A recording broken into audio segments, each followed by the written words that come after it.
من الشيطان الرجيم. بسم الله الرحمن الرحيم. والشمس وضحاها والقمر إذا تلاها والنهار إذا جلاها والليل إذا يغشاها والسماء وما بناها والأرض وما طحاها ونفس وما سواها فألهمها فجورها وتقواها قد أفلح من زكاها وقد خاب من دساها كذبت ثمود بطغواها إذ انبعث أشقاها فقال لهم رسول الله ناقة الله وسقياها فكذبوه فعقروها فدمدم عليهم ربهم بذنبهم فسواها ولا يخاف عقباها. سورۃ الشمس، اس میں 15 آیتیں ہیں. ترجمہ: شروع اللہ کے نام سے جو سب پر مہربان ہے، بہت مہربان ہے. والشمس وضحاها، قسم ہے سورج کی اور اس کی پھیلی ہوئی دھوپ کی. والقمر اذا تلاها، اور چاند کی جب وہ سورج کے پیچھے پیچھے آئے.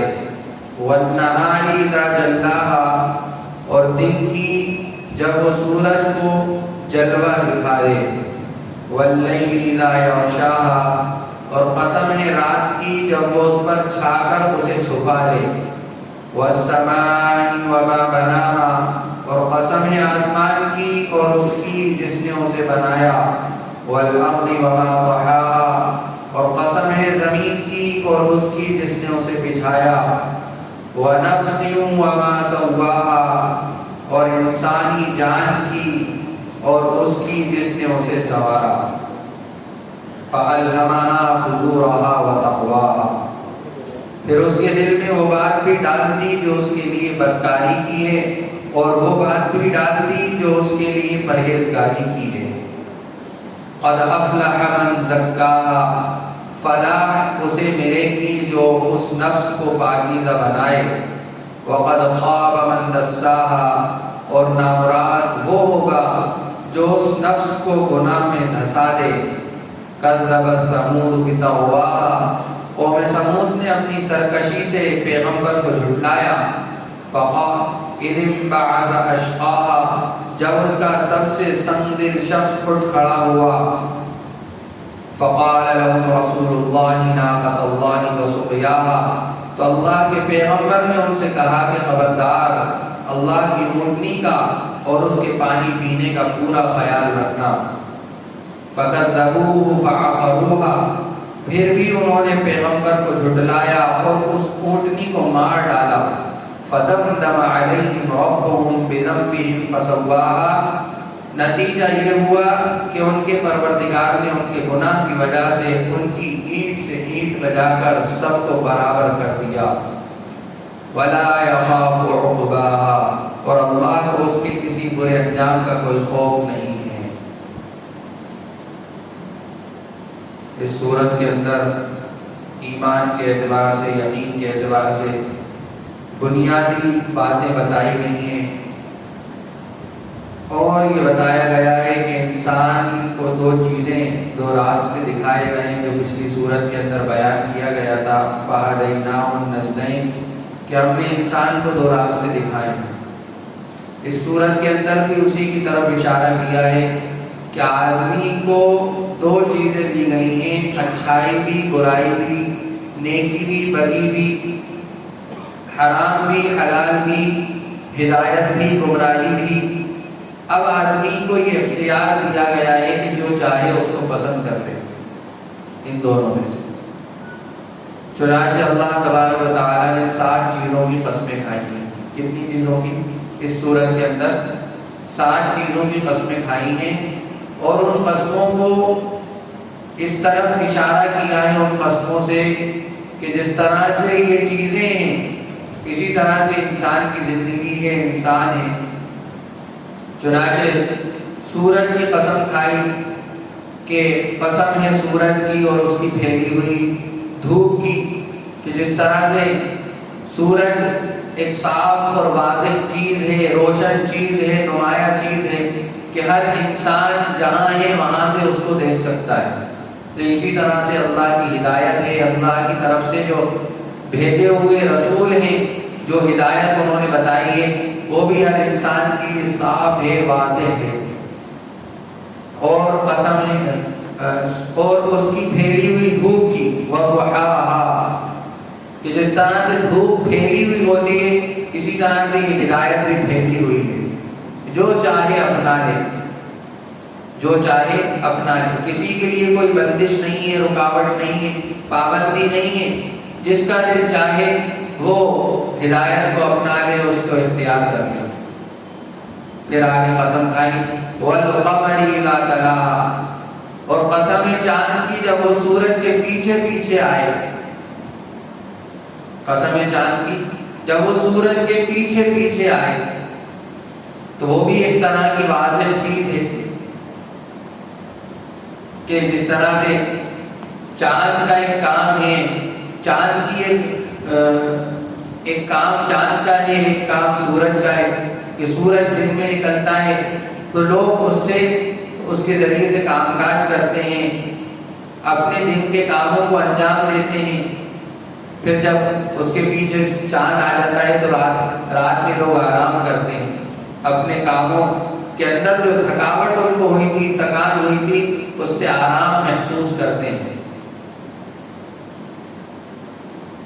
اس کے بعد قسم کھائی وَاللَّيْلِ إِذَا يَغْشَاهَا، اور دن کی جب وہ سورج کا جلوہ دکھا دے، کہ دن کے اندر جو سورج نکلتا ہے کیسا صاف شفاف ہوتا ہے، کتنا روشن ہوتا ہے، تو یہ ساری چیزوں کی قسمیں کھائیں۔ پھر رات کی قسم کھائی کہ جب وہ اس پر چھا کر اسے چھپا لے سورج کو، اور پھر آسمان کی قسم کھائی کہ یہ قسم ہے آسمان کی اور اس کی جس نے اسے بنایا، آسمان کی بھی قسم ہے اور اس کی بھی قسم ہے جس کو اس نے بنایا، اور زمین کی اور اس کی جس نے اس کو بچھایا، کیسی زمین بچھائی ہے، کیسا آسمان بنایا۔ ایک کتاب ہے مولانا اسماعیل رحمۃ اللہ علیہ کی اردو کی جو بچوں کو پڑھائی جاتی ہے، اس میں خدا کی خلقت شروع میں ایک سبق ہے، اس میں چند اشعار ہیں، کیسی زمین بنائی کیا آسماں بچھایا، مٹی سے بیل بوٹے کیا خوشنما اگائے، پہنا کے سبز خلعت ان کو جواں بنایا۔ یہ پیاری پیاری چڑیاں پھرتی ہیں جو چہکتی، قدرت نے تیری ان کو کیا خوشنما بنایا۔ خدا کی خلقت کے اوپر چند اشعار ہیں، تو کیسی زمین بنائی کیا آسمان بنایا، پیروں تلے بچھایا کیا خوب فرش خاکی، اور سر پہ لاجوردی ایک سائبہ بنایا، کہ نیچے پیروں پہ فرش بنایا، زمین فرش ہے۔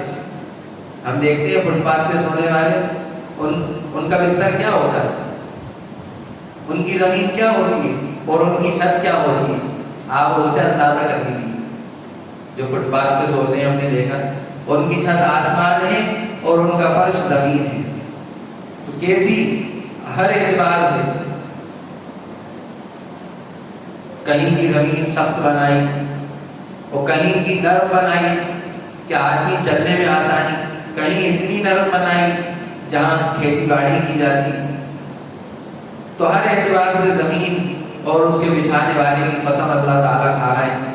اور پھر قسم کھائی انسان کی وَنَفْسٍ وَمَا سَوَّاهَا، اور قسم ہے انسان کی جان کی اور اس کی جس نے اسے سنوارا، بہترین خوشنما خوبصورت انداز میں پیدا کیا۔ یہ سورہ بلد کے اندر گزرا ہے کہ اللہ تبارک و تعالیٰ نے انسان کو کیسی کیسی نعمتیں عطا فرمائیں، آنکھ کی، زبان کی، ہونٹوں کی۔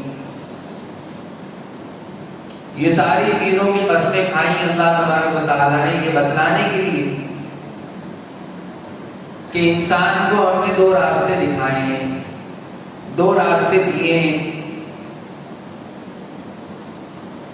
اب اور یہ راستے دینے کے بعد ہم نے اس کو اختیار بھی دے دیا ہے کہ وہ جو چاہے، جو راستہ چاہے وہ اختیار کرے۔ اچھائی کا راستہ اختیار کرے گا تو اس کے لیے اچھائی ہے، برائی کا راستہ اختیار کرے گا تو اس کے لیے برائی ہے۔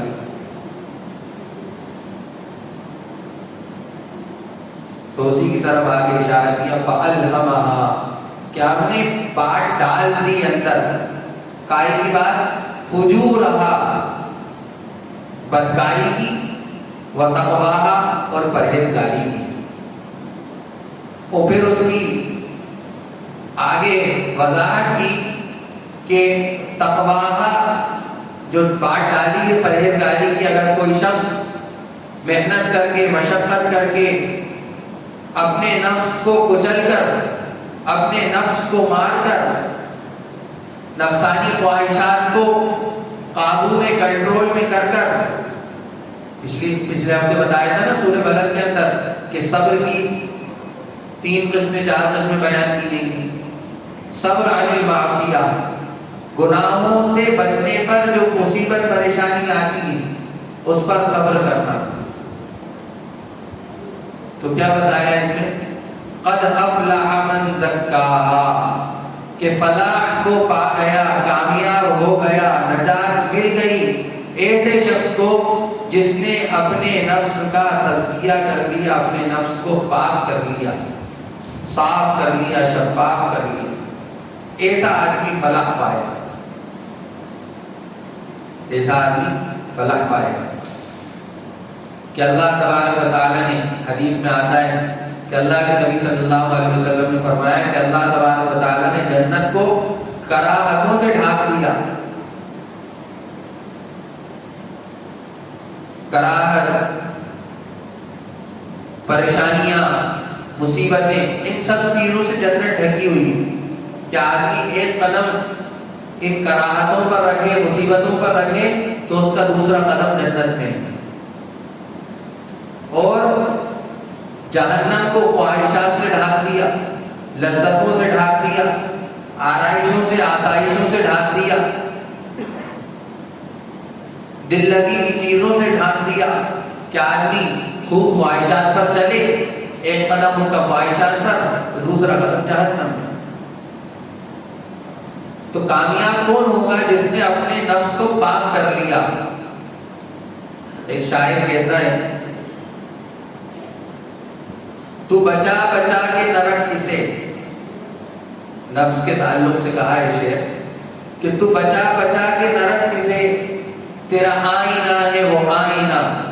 یہ نفس جو ہے ایک آئینے کی مثال دی ہے کہ نفس جو ہے آئینے کی طرح، تو بچا بچا کے نہ رکھ اسے، تیرا آئینہ ہے وہ آئینہ کہ شکستہ ہو تو عزیز تر ہے نگاہ آئینہ ساز میں، کہ جب یہ ٹوٹتا ہے یہ والا آئینہ تو یہ عزیز ہو جاتا ہے، اس کی ڈیمانڈ ہوتی ہے کس کے یہاں؟ اس آئینے کو بنانے والے کے یہاں، جس نے اس آئینے کو بنایا ہے نا اس کے یہاں اس کی ڈیمانڈ تب ہوتی ہے جب اس کو توڑا جائے۔ دل نفس چاہ رہا ہے کہ نمازیں نہیں پڑھے، نفس چاہ رہا ہے کہ سنتوں کو چھوڑے، نفس چاہ رہا ہے کہ برائیوں کے اندر لگے، نفس چاہ رہا ہے کہ خوب گانے سنے، نفس چاہ رہا ہے کہ خوب ویڈیو گیم کھیلے، نفس چاہ رہا ہے کہ خوب برائیاں کریں، نفس چاہ رہا ہے کہ غیر محرموں کو دیکھیں۔ جاتے ہیں باہر لوگ، دیکھا ہے ہم نے، دیکھا ہوگا آپ لوگوں نے، کب جاتے ہیں؟ عید کی شاپنگ کرنے، اتوار کے دن، اور بہت بڑا نوجوان طبقہ اس برائی کے اندر ملوث، صرف اپنی بد نگاہی کرنے کے لیے وہاں پہنچتا ہے چوک بازار کے اندر۔ کیوں نہ غلط کہہ رہا ہوں، بہت بڑا تھا، شاپنگ واپنگ تو کچھ کرنا، خریداری تو نہیں کرنا، بس ان کو اپنی آنکھیں ٹھنڈی کرنا ہے، آنکھیں سیکھنا ہے، اس برائی کرنے کے لیے وہاں جانا۔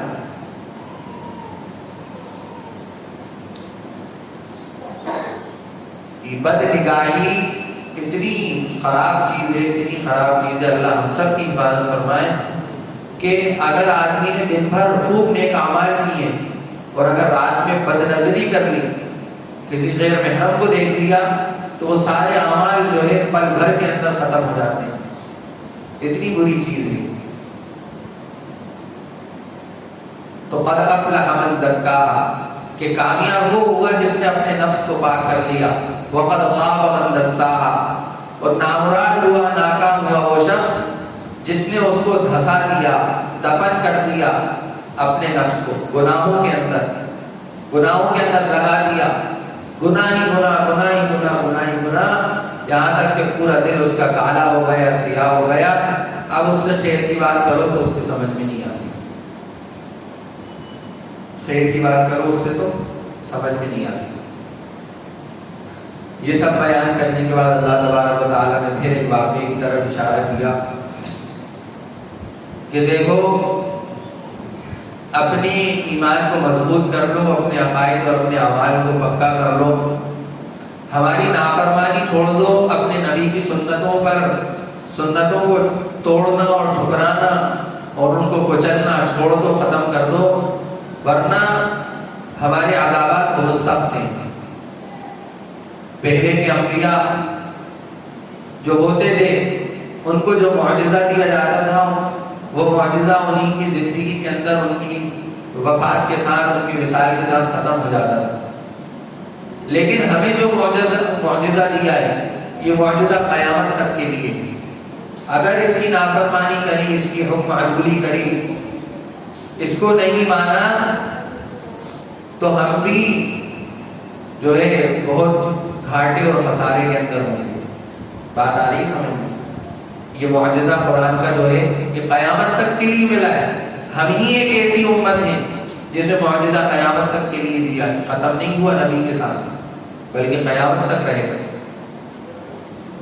تو پھر ایک نبی کی طرف نبی کے واقعے کا اشارہ کیا اور ان کی قوم کا. کذبت ثمود بطغواہا، قوم سمود نے اپنی سرکشی سے پیغمبر کو جھٹلایا. قوم سمود جو تھی ان میں ایک بزرگ تھے، نبی تھے حضرت صالح علیہ السلام، یہ ان کی قوم تھی. حضرت صالح علیہ السلام جو ہے 4-5 نسلوں کے بعد جا کر حضرت نوح علیہ السلام سے ان کا سلسلہ ملتا ہے. یہ نوح علیہ السلام کی اولاد میں سے تھے. پچھلے ہفتے پورا اس کا تفصیلی وہ نقشہ بتایا گیا تھا کہ کون کس کی اولاد ہے، پھر وہ کس کی اولاد ہے، وہ کس کی. تو یہ صالح علیہ السلام کی قوم تھی، قوم سمود. تو انہوں نے کیا کیا؟ سرکشی کی اور جھٹلایا اپنے پیغمبر کو. اذ انبعث اشقاها، جب ان کا سب سے سنگدل شخص اٹھ کھڑا ہوا. یہ اس واقعے کی طرف اشارہ ہے کہ انہوں نے مطالبہ کیا کہ آپ پر ہم ایمان تب لائیں گے جب آپ اس پہاڑ سے ایک ایسی اونٹنی نکالیں جو نکلنے کے بعد فوراً بچہ دے. پہاڑ سے اونٹنی نکلے اور نکلنے کے بعد فوراً بچہ دے. صالح علیہ السلام نے دعا کی، وہ اونٹنی نکلی، پہاڑ پھٹا، اونٹنی نکلی اور اس نے نکلنے کے بعد فوراً بچہ بھی دیا. تو حضرت صالح علیہ السلام نے ان سے کہا کہ خبردار، یہ اللہ کا معجزہ ہے جو تمہارے مطالبے پر اللہ نے دیا ہے، اس کے ساتھ چھیڑ چھاڑ بالکل مت کرنا. اگر تم نے ذرا سی بھی اس کے ساتھ کوئی کوتاہی کی، کوئی چھیڑ چھاڑ کی تو اللہ کے عذاب کو پھر آنے میں دیر نہیں لگے گی. اس لیے کہ اب اللہ تعالیٰ معجزہ دکھا چکے ہیں. ابھی تک تو تم غائبانہ طور پر تمہیں دعوت دی جا رہی تھی، لیکن اب ایک نظارہ، ایک منظر کشی تمہارے سامنے کی جا چکی ہے، معجزہ دکھایا جا چکا ہے. اب اگر تم نے مخالفت کی اور اس کے اندر کوئی چھیڑ چھاڑ کی تو فوراً عذاب اللہ کا آ جائے گا. تو دیکھتے ہوا، اچھا وہ جو اونٹنی تھی وہ بہت ہیوی تھی، بہت بھاری بھرکم تھی، بڑی جسم اور جثے والی تھی، کیونکہ وہ اللہ کی طرف سے پیدا کی ہوئی تھی، معجزہ تھا وہ اللہ کی طرف سے. تو وہ اونٹنی کو دیکھ کر دوسرے جانور جو ہے گھبراتے تھے، بلکتے تھے. تو پھر یہ طے ہوا کہ ایک دن یہ اونٹنی پانی پیے گی اور کوئی جانور نہیں آئے گا، اور پھر دوسرے دن دوسرے جانور آ کے پانی پییں گے، یہ اونٹنی نہیں آئے گی. باری طے ہو گئی. یہ چلتا رہا. ایک دن اس قوم کے کسی آدمی کو جو ہے ایک بات سوجی اور ایک ٹیم کو، ایک جماعت کو اس نے بھیجا، اور جب وہ اونٹنی پانی پینے آئی تو اس کے پونچھے کاٹ دیے، گھٹنے سے پیر کاٹ دیے اس کے، اور اتنی تلواریں ماری، چھریاں چاقو اس کے اوپر چلائے اور اس کے ٹکڑے ٹکڑے کر دیے، اور پھر وہ پوری قوم کے اندر اس کا گوشت بٹا اور پوری قوم نے خوب مزے لے لے کر کھایا، اور حضرت صالح علیہ السلام کے اوپر خوب ہنسی مذاق کیا۔ جب حضرت صالح، تو یہ اسی کی طرف اشارہ ہے اذن بعث اشقاہا، کہ جب ان کا سب سے سخت دل شخص اٹھ کھڑا ہوا، فکذبوہ فعقروہا، تو اس نے جھٹلایا، اور جو ہے فقال لهم رسول اللہ نعمت اللہ وسقیاہا، تو اللہ کے رسول نے ان سے کہا کہ یہ اللہ کی اونٹنی ہے اور اس کے پانی پینے کا پورا خیال رکھنا، یہ بات جو آیت کے اندر ہے۔ پھر کیا ہوا؟ پھر بھی انہوں نے پیغمبر کو جھٹلایا اور اس اونٹنی کو مار ڈالا۔ نتیجہ یہ ہوا کہ ان کے پروردگار نے ان کے گناہ کی وجہ سے ان کی اینٹ سے اینٹ بجا دی۔ یہ واقعہ پورا تفصیلی بیان کیا جا چکا ہے کہ حضرت صالح علیہ السلام نے کہا کہ اب جو ہے 3 دن کے اندر اندر اگر تم نے توبہ نہیں کی، اللہ کے اوپر ایمان نہیں لائے، تو 3 دن بعد تمہارے اوپر عذاب آ جائے گا۔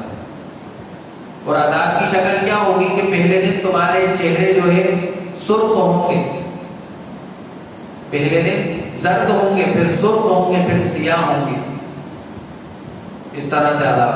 3 دن گزرے، جب چوتھے دن وہ صبح اٹھے تو ان کے چہرے سیاہ ہوئے، تو ان کی قوم کے چند لوگ کو غصہ آیا کہ یہ کیا ہے، تو وہ رات میں صالح علیہ السلام کے گھر کا گھیراؤ کیا، تو اللہ تبارک و تعالیٰ نے صالح علیہ السلام کی حفاظت کی، اور جب صبح ہوئی تو وہ جو لوگ مارنے کے لیے آئے تھے نبی کو، وہ مردہ ملے۔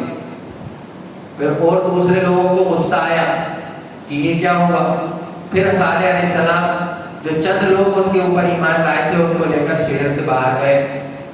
دوسرے دن ان کے چہرے سرخ پڑے، تیسرے دن ان کے چہرے سیاہ پڑے۔ جب سیاہ پڑے تو ان کو یہ بات پکی معلوم ہو گئی کہ اب جو ہے ہم اللہ کے عذاب سے بچ نہیں سکتے۔ تو وہ بڑے جسیم جسم جثے والے لوگ تھے، اپنے ہاتھوں سے پہاڑوں کے اندر گھر بناتے تھے، تو انہوں نے ان پہاڑوں کے اندر پناہ لی اور ان پہاڑوں کے اندر گھس گئے۔ چنانچہ اللہ تبارک و تعالیٰ کی طرف سے خوب جو ہے گھبرا دینے والی آواز اور خوب چیخ ان کے اوپر چلائی گئی ایک فرشتے کے ذریعے سے، اور وہ چیخ ایسی تھی کہ جس کے کان میں پڑتی اس کا کلیجہ پھٹ جاتا اور وہ اسی وقت مر جاتا۔ پوری قوم کو اللہ تبارک و تعالیٰ نے ہلاک کر دیا۔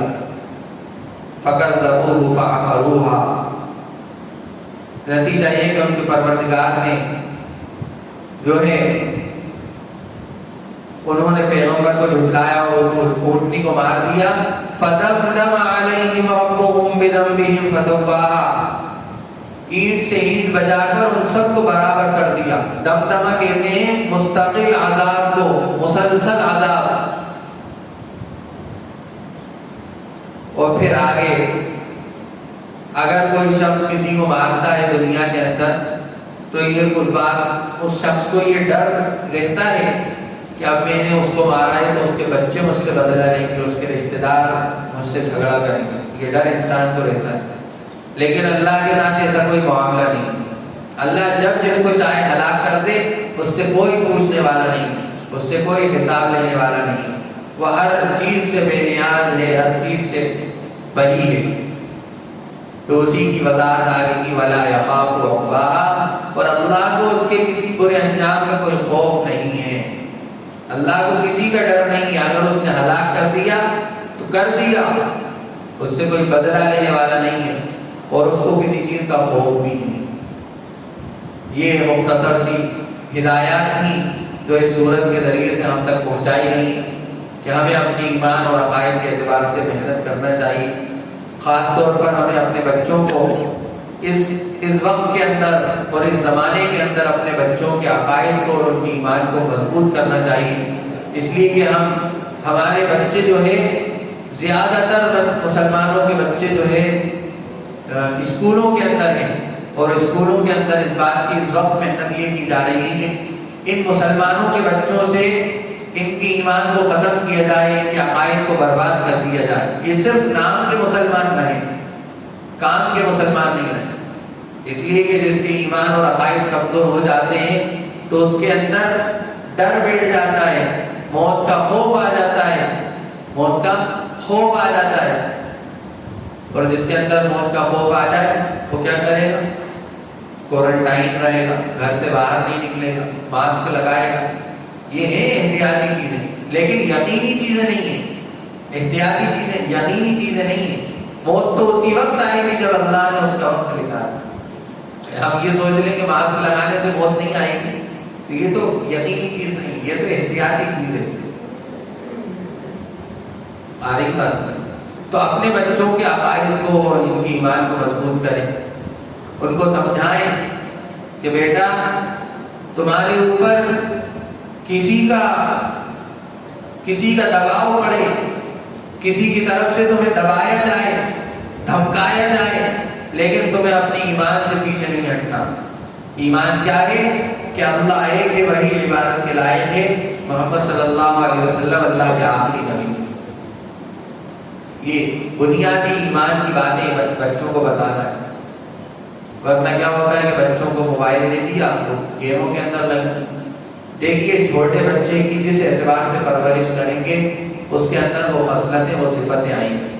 آپ کا اگر قرآن کا معمول ہے روزانہ پڑھنے کا تو اپنے بچوں کو ساتھ بٹھا کر قرآن پڑھیے، اس سے ان کے اندر قرآن پڑھنے کی صلاحیت پیدا ہوگی، شوق پیدا ہوگا۔ اگر آپ اسلامی لٹریچر پڑھتے ہیں، کتابیں پڑھتے ہیں اسلامی، تو اپنے بچوں کو ساتھ بٹھائیے، ان کو کتابیں پڑھنے کا اور اسلامی معلومات حاصل کرنے کا شوق پیدا ہوگا۔ اگر آپ ان کو بٹھا کر ٹی وی دکھائیں گے تو ٹی وی کا شوق پیدا ہوگا، ان کے سامنے موبائل چلائیں گے موبائل کا شوق پیدا ہوگا۔ تو بچے جو ہے اپنے بچپن سے ہی ان صلاحیتوں کو قبول کرنا شروع کر دیتے ہیں۔